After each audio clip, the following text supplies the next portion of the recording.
Hello, I'm Joshua Black, Director of Marketing and Communications at Pioneer Theatre Company. Thank you for joining us for this very special conversation between PTC Artistic Director Karen Azenberg and Souvenir playwright Stephen Temperley. Souvenir, a Fantasia on the life of Florence Foster Jenkins, has been produced around the world and has long been on Karen's list of productions she'd like to see on the PTC stage. You can imagine her surprise when, after acquiring the rights to Souvenir, she received a voicemail from none other than Souvenir playwright Stephen Temperley. You see, the year before Souvenir would have its off-Broadway debut, going on to a Broadway run and productions around the world, Temperley was actually appearing on stage right here at Pioneer Theatre Company in a 2003 production of Dr. Jekyll and Mr. Hyde. Temperley graciously agreed to join Karen via Zoom from his home in upstate New York in a discussion about the play and his time at Pioneer Theatre Company. We hope you enjoy.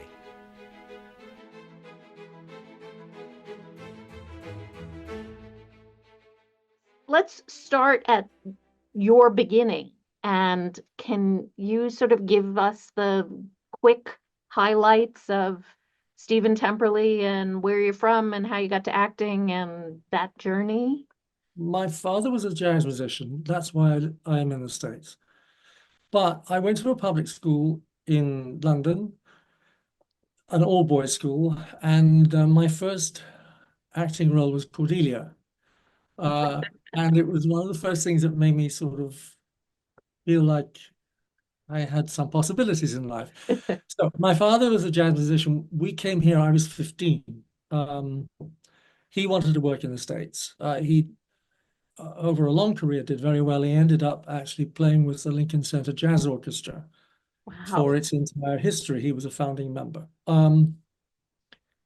I went back to London in 60. I went to drama school here and I worked in the public and I did a few things. I went back to London in 69.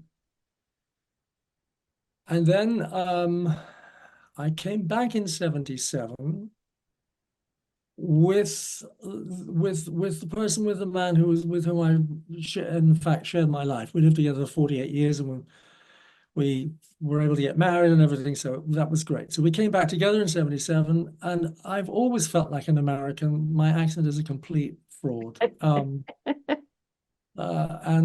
So I began work as, again, as an actor. I was also writing, but I worked all over the States. I worked a lot in London too, and including, of course, Pioneer. I pretty much stopped acting in 2007, although I came out of my retirement to perform a play that I wrote, a solo play that I performed myself about a year and a half, 2 years ago. As a writer, my first play was done in 81, and then I've written plays since. A Souvenir we did off-Broadway, and then on Broadway, and it's been done all over the country and all over the world.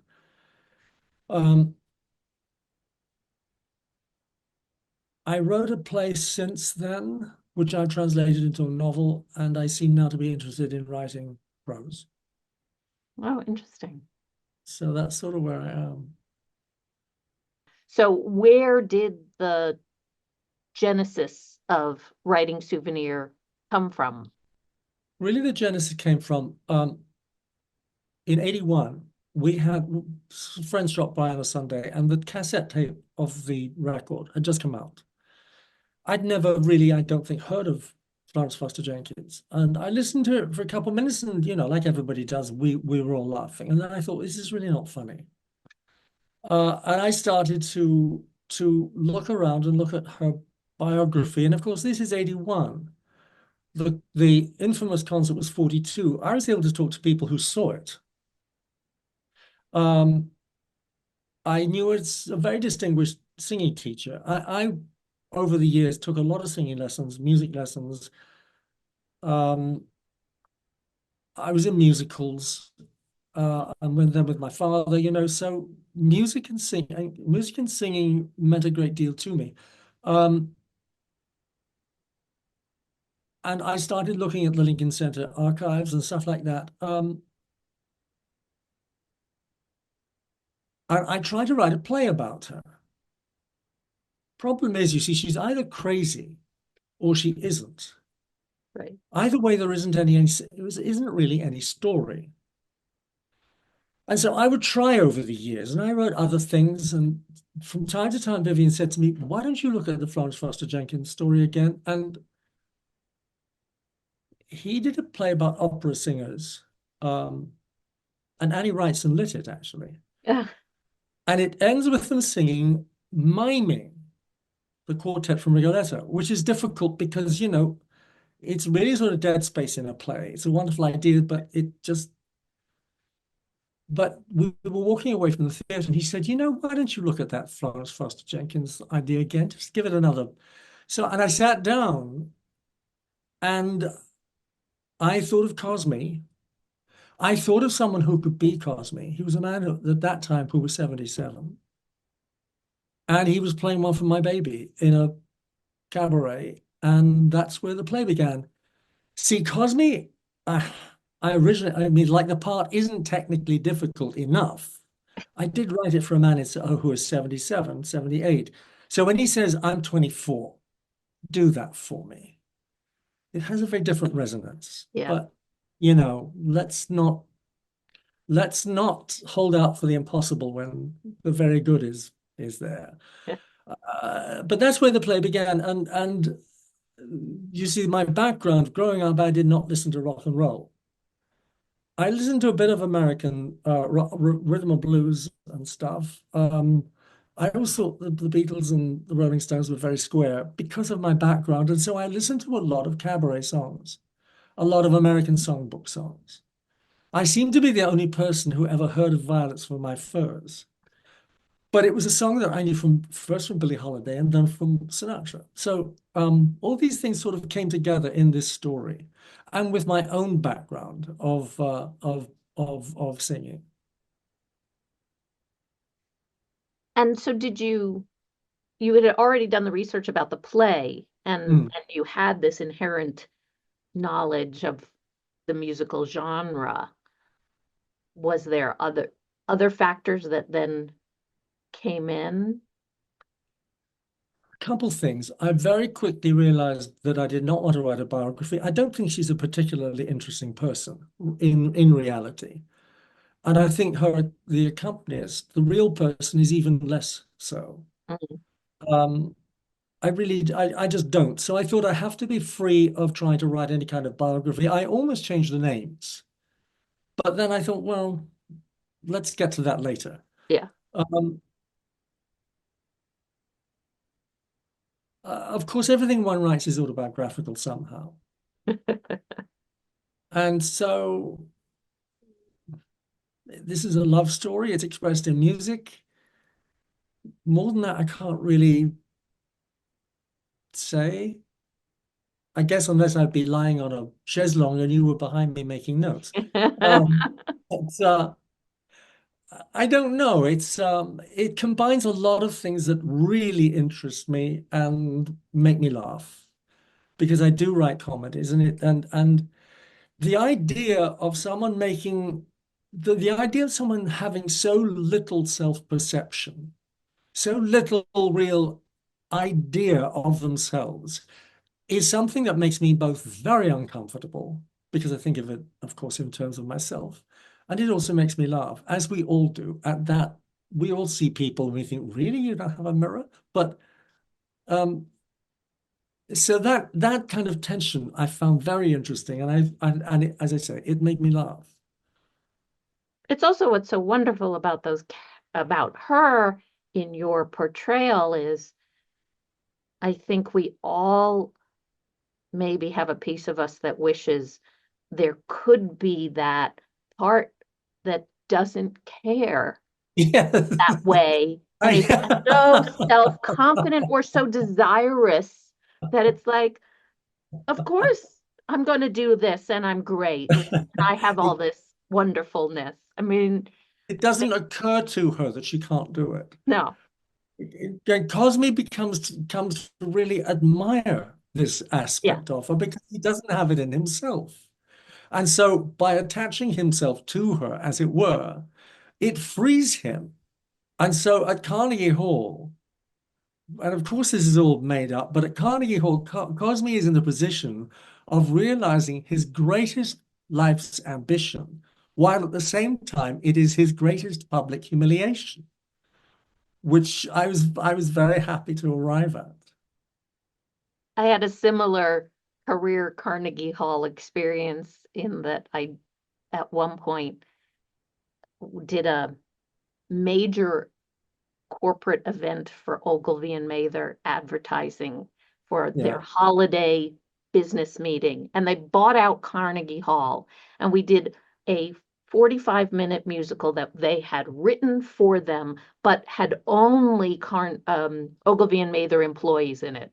So, but there I am doing a show at Carnegie Hall that is sold out with a screaming and yelling audience and going, hmm.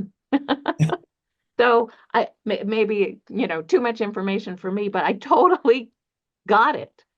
The other thing about Mrs. Jenkins in my play is that she sings very good music. Yes. She doesn't sing trash. She aspires to sing really good stuff. The Carnegie Hall concert in the play, the audience reaction, I based on something. We saw the first night it was actually Chita Rivera in London she did a nightclub act. It was a big success. He came to London. So of course the London producers thought she wouldn't be enough. So they hired a first act. Oof. It's at the Palladium. And they hired the Frank Valdor Tropicado show band, who were very, very big TV and recording stars in Germany. This was their London debut. The curtain rose, it was very starry. The curtain rose, the band is all there, and the trumpets go da da, and the audience went, and they were wearing these the men in sleeves, and very Yeah. German looking band with the big drums, dun dun dun dun dun dun dun dun. We're off to Brazil for some reason, and the audience began to laugh, and once they started, they couldn't stop, and then people started to run out, and then you could hear them screaming in the lobby at the back. And being in an audience which is overtaken by a real hysteria is very different from just being in an audience that's enjoying a show. Yeah. But I used that as the Carnegie Hall sequence in the play. It's tremendous. But that turning that we all have as an audience member when you grow to not laugh at her, and then my experience, sort of feel sorry and then admire Mhm. is, brilliant. It's just brilliant. It's an emotional journey that you don't expect in a Yes. piece like that, and just fall in love with it. I can still remember seeing it and being totally taken. Thank you. So then does the subtitle of the play, did you come upon that which then freed you to imagine as you would? It came backwards. When the play was first done at the York, it was called musicale, which I really liked. It's an American word, and it evokes to me a very kind of bourgeois, high-toned evening. Yes. But they had a show on before us called Musical of Musicals, so it was thought to be too much.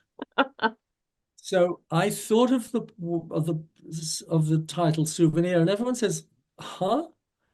But you see, the play itself is a kind of souvenir of that old-fashioned, well-made play in 3 acts. It's a look back at music, it's a look back at theatre, and when it's performed with no microphones, it's a look back at the way we used to, see plays. So all of those things went together, and I tacked that subtitle on because I wanted to say, look, this isn't supposed to be a biography. 3 people understood me, so I was doing well. No, it's but that's where the subtitle came from. It, it, well, I think it does what we expect. Well, Um, good. I'm glad. I'm glad it does. so, so there were serendipitous events that tie Souvenir to your time at Pioneer Theater Company, in terms Yes. of timing. And I wonder if you would share that because Yeah. my soul and heart exploded when you said that because only because I'm so excited to present it. It's been something on my radar is even too small a thing. It's, been in the back of my mind. And I'm frankly been waiting to open this more intimate theater space to do a piece like this, which it's perfect for. And intimate by Utah standards is it's a 385 seat theater, not a 932 seat. 380 seats is a very good size for it. It's a lovely size. It I is. think it's perfect. But It's when very good. I tell people back in New York that we've opened a smaller space and they walk in and they're like, Karen, this isn't small. I'm like, it's small by our standards. So let me have small. The Pioneer, I remember the Pioneer has a very big proscenium. It has a very big proscenium and a very There's, big house with a loge and a balcony. It goes yeah, way up. So, I um, remember. but So, please share this your story so with I our wrote, I finished the play, and as I say, I wrote Cosme for an older man. I wrote him specifically for a very distinguished conductor, musical director, musician, pianist called Jack Lee, who I had studied with. love He Jack Lee. coached Love me for Jack Lee. auditions, and Vivian had worked with him. He conducted several productions. So Jack was going to play Cosme. Um, he took it to the York Theatre because he knew them. And Jim Morgan there said, yes, let's do a reading. So Vivian was the um, meticulous man. He rehearsed and rehearsed and rehearsed it with two actors, Jack and an actress as Mrs. Jenkins. We did two readings, and the first reading, I've rarely been in anything that was just so electrically like it really worked. And when the play's ending was revealed, the audience went crazy. It was maybe 150 people. We did another one the next day, and you couldn't get in. It's like that night, word went around. And then so we're in there the next day, and the same thing happened. And people start calling. And Jim Morgan wanted to do the play, but of course he didn't have enough money. So he had to find someone who would come in with some money. Meanwhile, I'd been cast as Utterson. I went out to join you all at the Pioneer, and so we're rehearsing everything. And I'm waiting to hear from New York if they're going to find the money to do the play, because if they do, then we would have a rehearsal start date, and I would go back and we'd start working on it. Well, the day I think I told Joshua that the day there was a luncheon, and a couple of us from the cast came to talk to supporters of the theatre. Pioneer Theater Guild luncheon. We still do them. And I was talking to them about the importance of a theatre like the Pioneer to keep the theatre active and going to do new work. And I said, I happen to be waiting to hear there's a meeting going on right now in New York as I speak, which is going to determine the future of this play. Will it go forward or not? And so I'm glad to be with you all. But meanwhile, I had been in my apartment. I don't know if I wrote Serenata Mexicana in Salt Lake or if I wrote it later, but I mean, I did write that. Google Translate, thanks very much. But I was still doing structural work, and with a new play, there's an infinite amount of detail and revisions that goes on, especially when music is involved. It makes everything much more difficult. So I was there in my apartment, sort of working on it and thinking about it. And then we got the word that they were going to go forward. So all of that happened while I was at Pioneer. It was lovely. It's But it was lovely to be away from the city. I enjoyed Salt Lake City very much. So it was a calming influence for me. well, that's lovely to hear. Let's see. So the play has been produced around the world, translated into many languages. Are there productions that have stood out for you? I mean, obviously, a Broadway production is kind of cool experience to have, but around the world, what jumps out? My favorite moment was the play was done in Denmark. A very nice man translated it, and I worked with him quite a bit. Mrs. Jenkins was played by one of the leading singers of the Danish Royal Opera, Liselotte Nielsen. This was the first play she'd ever done, and it was being done in Hjørring in northern Denmark. And so she had a wonderful time. The opera there has a tradition that when a soloist reaches their 25th anniversary, they will mount a production for them, usually of an opera that contains their favorite or most celebrated character. Liselotte was famous for singing the Queen of the Night by some crazy coincidence. And so they said to her, we'll do Magic Flute for you, and you can do Queen of the Night. And she said, could she do Souvenir instead? So that was pretty good. Wow. Yeah, really, it was really wonderful. And so I went to see it, of course. I went to see her her anniversary, and it was a lovely production. The German production was very successful and strange, but it's still being done. It's still being revived in Germany, so that's fine. And the French production was lovely. They had done it. They did it first at Avignon and at the theatre festival in Avignon. It was a huge success. They repeated it the next year, also great success. And from that, they did one of those little continental tours, 2 dates, 2 nights here, a month off, a night here, like that for a while. Then it came to Paris, and it ran for 6 months in Paris. And in fact, it's being revived, and it's supposed to be opening in Paris again in a larger theatre at the end of January. And I'm going to Europe on a vacation quite coincidentally, so I may see it. Amazing. But they Amazing. were very, very nice people. And they yeah, they were just really lovely. I had a great time there. Such a neat thing. And it was translated in all of those countries. Yes. So The thing that they do, though, is they don't translate Cosme's songs. And I say to them, they're not songs, they are scenes. That's not a song. It's not a musical. That's a scene. Yes, but it's yes, but it's not a song. Well, the French translator but he sort of specializes in musicals. He translated the lyrics as well. So we had drôle de rhythm instead of crazy rhythm, for example. So that was very nice. interesting, because those characters in a certain way feel very American to me. So that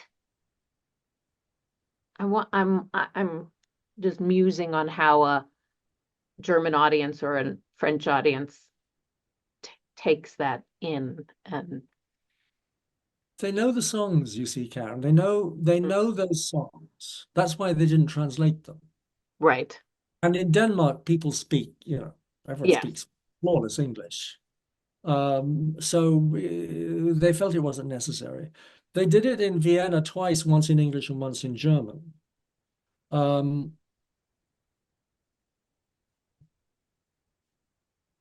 So I think, as I say, I think it should be. It's being translated right now into Greek. for a Wow, production in Cyprus. And I'm going to Greece next year. So I don't know if I'll see it, but that's uh, cool. That's an unexpected, but how cool. I Oh. know, I know, I know. Um, ta in so in a separate conversation, you have mentioned the importance and influence of the American theater across the globe. Would you talk a little bit as you Yeah, trot across the globe with your work, but sort of in general, your I, thoughts? I, I very much feel like an American writer, and with Songbook, which is a very American play. It carries forward some ideas from Souvenir, but it's about a cabaret singer. And I don't say this. I may think it, but I don't actually. I'm not the one who says this. New York City saw an explosion of talent in the 20s and 30s that rivals Renaissance Florence with the creation of jazz and the rise of the great American songbook and the American musical theater.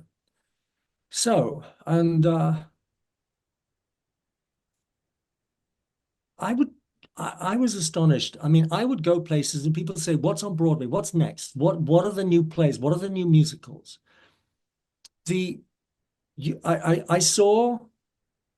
I was commissioned to write a sort of musical spectacle for a theater in Vienna, which didn't actually happen, unfortunately. But I went to see the theater they were performing it, and they were doing a musical called Ich noch niemals in New York, which means I've never been to New York. And it was a classic musical construction, romantic couple, an older couple, and a comedy couple. In this, the comedy couple were two guys, were two men.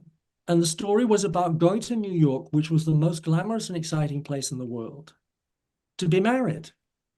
And most of the show happened on a ship. But American music, American theater, it goes all around the world. I mean, my own play is a very small example, but I mean, it's been in New Caledonia. It's been in Kuala Lumpur. It's, and something that is a really kind of massive hit. Something so I saw a local production of Awakening the other night. Well, that show's gone around the world. Yeah. And even at the darkest times of things going on here, the best of America continues to go out. We expect it of movies, but really the theater and music and art and dance, those things would have a more solid kind of presence. Though maybe smaller. We forget the impact it makes. I wish we wouldn't, but we do because we don't see it. Well, and it's interesting and sad that, theater is struggling so mightily at this moment, to reestablish itself as part of I don't know, the world that people want to put their time into. Mhm. Um, so, but hopefully we will persevere, move ahead. Do you have a message for our Pioneer Theater Company's audiences in regard to the play or into the state of the art? Well, I don't know.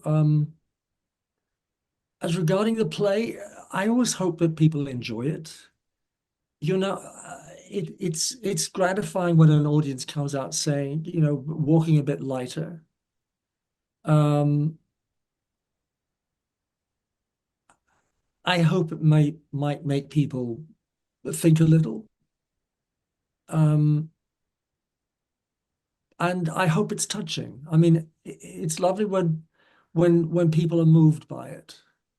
I don't talk about the ending because I'm hoping that your audience may not be familiar with it. And I was pretty pleased when I wrote it. Well, you should have been pleased when you wrote it, and Uh, I'm sorry to interrupt you, Karen. Yeah. Just, but I wanted particularly to say this to you because you're asking about what an audience sees in the play. In her first interview with Cosme, Mrs. Jenkins talks about the art of singing, and she says, Cosme talks about singing. It's Cosme, and he says, you're like a prize fighter, except you don't use your fists, just air. He says, a thin thread of breath, and that's it, which is very true about singing. In the final thing, which we're not going to talk about, when she sings the cadence, da da da da da da da da, you see that thin thread of breath. It's a completely serendipitous moment, but it always, I always love it when it happens. Um,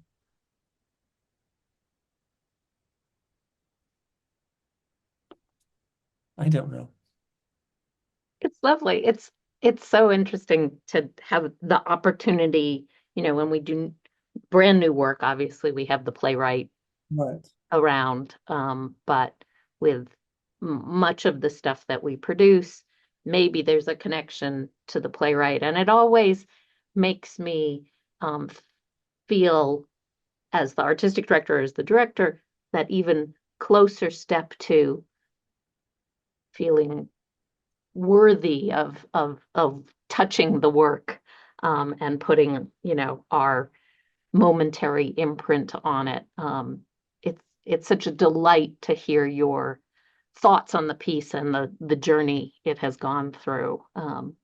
I'm so grateful to you for writing the piece in the first place. So thank you for that, but also for taking the time to talk with us It's my about this. pleasure. It's my pleasure. I mean, it's not often that one gets a chance to talk about the play. And, it's now an established fact in my life. And so I have thoughts about it and not necessarily what other people will think about it.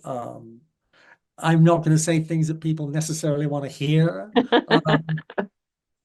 But more than anything, it's wonderful when you can come to the theater and maybe be surprised and moved and entertained.